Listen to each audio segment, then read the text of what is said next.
سلامونه ستړي مشه وخت مو په خیر پام وکړئ د یاران ټي وي یوټیوب چینل څخه د نن ورځې دوه تازه لنډ او مهم خبرونو ته.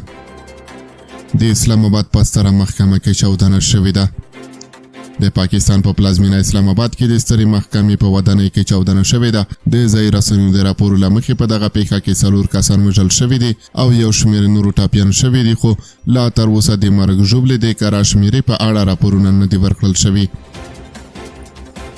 پاکستانی چارواکي وایي چې امنیتي او بیړني ټیمونه سیمې ته رسېدلي دي او د پیښې د څرنګوالي په اړه څېړنې روانې دي. د چاودنې د څرنګوالي، موخې او عاملینو په اړه لا تر اوسه معلومات نه دي وړاندې شوي، خو پاکستانی رسنیو د ځینو سرچینو په حواله ویلي دي چې پیښه د ګاز ډبې د چاودنې له کبله رامنځته شوې ده. رسنیو د سترې محکمې د نن د چاودنې له ځای ځینې انځورونه هم خپاره کړي دي.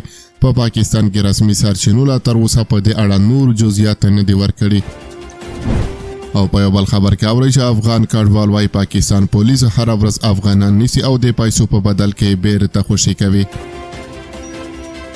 د اسلام آباد په یو شمېر افغان میشتو سیمو کې افغان کډوال شکایت کوي چې پاکستانی پولیس د افغانانو د نیونې عملیات چټک او پراخ کړي دي، خو ډېری هغه بیرته د پیسو په بدل کې خوشي کوي. سمیع الله مستعار نوم یو افغان کډوال وایي پولیسو یې کشر ورور 2 شپې وړاندې نیولی و، خو د 100,000 کلدارو په بدل کې بیرته خوشی کړ. د رومان مستعار په نوم یو افغان کډوال وایي چې اوس پاکستانی پولیس د خوشي کولو په بدل کې خورا ډېرې پیسې اخلي. نوموړی وایي چې پخوا به د 100,000 کلدارو په بدل کې پولیسو افغانان خوشي کول، خو اوس دوی تر 1 لک پاکستانی کلدارې کمې پیسې نه اخلي.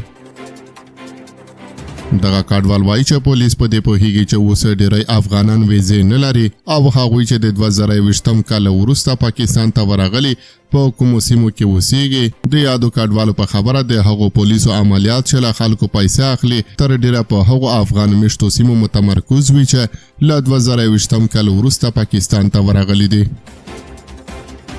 د یادونې ده چې په پاکستان کې له تیرو 5 میاشتو راهیسې د هغو افغانانو ویزې نه دي تمدید شوي چې پاکستان ته په ویزا تللي دي.